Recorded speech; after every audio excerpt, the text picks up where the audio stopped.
Bonjour à tous et bienvenue dans le journal de la formation. Il sera question de métier du digital aujourd'hui avec Yann Gabé. Bonjour. Bonjour. Vous êtes cofondateur de Origami, un organisme de formation au métier du digital, de la data et entreprise de l'économie sociale et solidaire.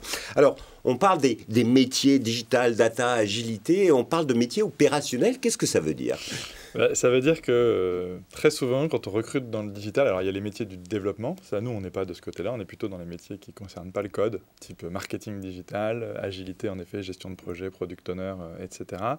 Et puis maintenant, les métiers du no-code et de l'intelligence artificielle générative. Et pourquoi on parle de métiers opérationnels ? Parce que pour distinguer justement les élèves qu'on va recruter très souvent d'écoles de management, d'écoles de commerce, pour faire des métiers opérationnels, et là déjà il y a un problème, puisqu'en fait on sort d'un bac+5 en management pour finalement opérer sur des applications. Et nous on dit, nous on va former des profils qui sont vraiment formés à être opérationnels, donc à faire. C'est ceux qui utilisent toutes ces nouvelles technologies au sein de l'entreprise. Mais ce sont plein de métiers différents, des métiers aussi qui évoluent à toute vitesse. Par exemple, avec l'arrivée de l'IA, c'est une révolution dans le secteur. Tout à fait. Nous, on est sur des métiers. Alors, on est sur les métiers de la publicité en ligne, beaucoup, historiquement, depuis qu'on a été créé il y a 6 ans. Et des métiers complètement inconnus. Si je vous dis média trader programmatique ou trader search marketing ou chef de projet tracking, etc. C'est des métiers qu'on ne connaît pas. C'est des métiers que personne du coup ne postule si vous avez une annonce demain. Donc nous, on va évangéliser sur ces métiers-là, expliquer ce que c'est, etc. C'est des métiers très utiles, très importants. Très importants dans l'univers de la publicité qui fait vivre beaucoup de médias quand même. Et donc automatiquement, oui, c'est un marché de 10 milliards à peu près aujourd'hui en termes de valeur ajoutée en France. C'est un des plus gros marchés. C'est plus que le cinéma et les jeux vidéo réunis. Donc oui, c'est important. Et c'est des métiers qui sont très recherchés par les recruteurs. Surtout dans les agences. Donc, l'IA révolutionne ces métiers, il faut des personnes compétentes et justement, vous les formez, mais il y a des titres, diplômes, certifications, qu'est-ce que vous proposez en matière de formation ? Nous, on a une certification sur le marketing digital et la publicité en ligne et d'ailleurs, dans son renouvellement, on y a intégré beaucoup d'IA générative. L'IA, en fait, dans ces métiers-là, c'est utilisé depuis 20 ans. Depuis 20 ans, quand vous cherchez sur Google un mot-clé, sur votre moteur de recherche préféré, ce qui fait qu'il s'affiche, c'est une IA derrière, du machine learning et puis maintenant de l'intelligence artificielle. Donc, mais par contre, on ne la voyait pas. La différence depuis 2 ans, depuis qu'OpenAI a ouvert la boîte de Pandore, c'est que maintenant on la voit et on peut l'utiliser et tout le monde y a accès et tout le monde peut l'utiliser, principalement dans les modèles génératifs, et donc s'en servir pour challenger ses propres idées, pour créer du contenu, etc. Et ça, c'est nouveau.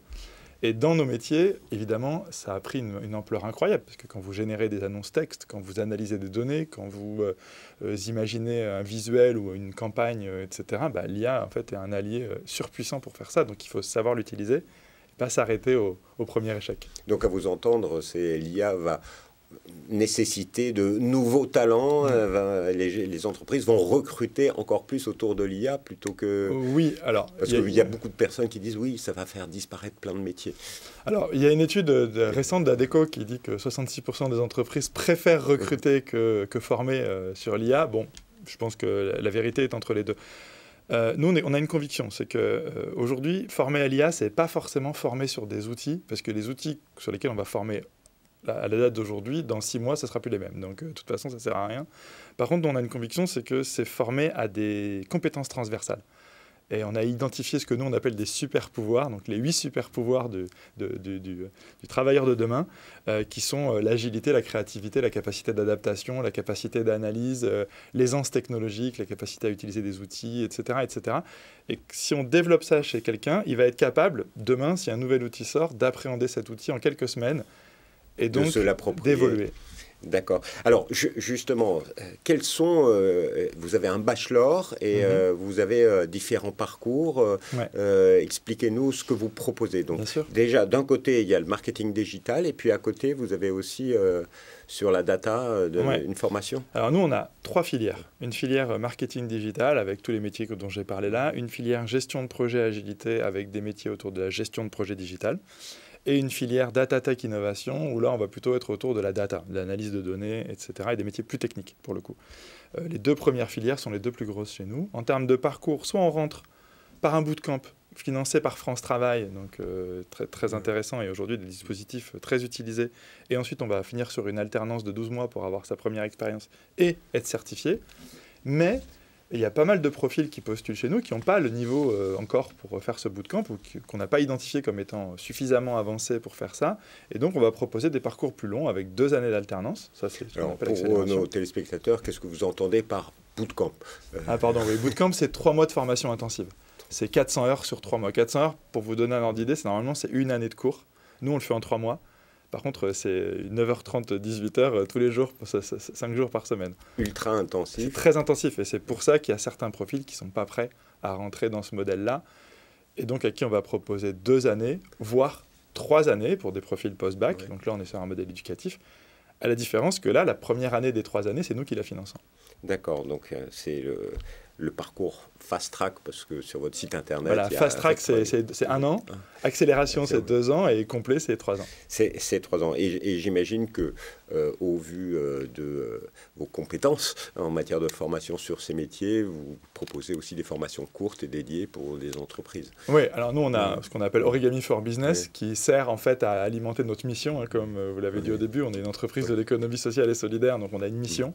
Et donc aujourd'hui, on travaille avec des entreprises et l'argent qu'on génère en faisant ces formations-là, déjà, il y a une mission pour le coup de faire évoluer les personnes à l'intérieur et en fait, on va le réinvestir dans la formation de l'autre côté. Alors, revenons sur les formations pour tous. Vous avez parlé de vos collaborations avec France Travail, mais finalement, ces formations, c'est pour qui? C'est pour des jeunes qui sortent du bac ou c'est plutôt pour des demandeurs d'emploi? Nous, on a accompagné 1500 personnes depuis qu'on existe et ces 1500 étaient des demandeurs d'emploi. Donc, clairement, là, on est sur un public demandeur d'emploi. Aujourd'hui, c'est plutôt des demandeurs d'emploi en mode reconversion ou en mode je veux augmenter, upgrader mes compétences? On a 2 types de profils. Oui. On a le profil qui a fait un master à la fac ou dans une école et qui en fait sort avec son master LEA et qui en fait envoie des CV et personne ne lui répond parce qu'il n'a pas de réseau. Et il finit par aller bosser dans un fast-food à côté en enlevant les diplômes qu'il a eus sur son CV. Ça, c'est inacceptable. Enfin, quel signal le système envoie quand il dit « on vous a dit qu'avec un bac plus 5, vous trouverez du boulot » et en fait, il faut enlever le bac plus 5 pour avoir du boulot. Il y a un problème. Donc ça, c'est la moitié de nos élèves. L'autre moitié de nos élèves, c'est des gens qui ont entre 30 et 50 ans qui, en fait, ont déjà travaillé, mais qui aiment plus ce qu'ils font et qui, en effet, se reconvertissent. Et qui voient dans ce secteur du marketing digital. Exactement. Et aujourd'hui, on est capable d'adresser des post-bac, donc pas des demandeurs d'emploi, mais c'est tout nouveau en fait pour nous. Et vous êtes situé où? Parce que quand on veut se former, on a envie d'aller dans l'établissement. J'imagine que vous faites aussi à distance. Ouais, alors nous, on est sur des formats hybrides, donc, mais toujours live, donc distanciel, présentiel, avec un peu d'e-learning, mais c'est surtout du live. Et on est à Paris, Lyon et Montpellier en termes de campus, bientôt Lille. Et on a aussi des formations à Marseille, Toulouse et Nantes. Et les entrées sont genre au mois de septembre ou alors c'est décalé? Non, pas du tout. Justement, on est sur un modèle très itératif avec des parcours qui sont, comme c'est des parcours sur 3 mois, puis après 1 an, on a à peu près 3 cohortes par an, une en janvier, une en mars-avril et une en septembre. Merci beaucoup pour toutes ces informations. Alors, si vous voulez en savoir plus pour les rentrées, vous rentrez en contact avec Origami, un site internet, origami.com. Et juste une dernière question. Voilà. Les métiers changent, les métiers bougent. Quels seront les nouveaux métiers de demain dans ce secteur? Les nouveaux métiers de demain, ça va être les métiers d'aujourd'hui augmentés. Donc, en fait, pour nous, il n'y a pas de nouveaux métiers, si ce n'est un, qui est une formation qu'on a lancée, chef de projet no-code et IA, qui est un métier d'arriver à comprendre comment les processus fonctionnent dans une entreprise et les traduire en processus automatisés. Il n'a pas encore vraiment un petit nom à lui, mais celui-là, c'est un vrai métier de demain. Monsieur Gabé, merci infiniment. Et quant à nous, on se retrouve bientôt pour un nouveau journal. Au revoir.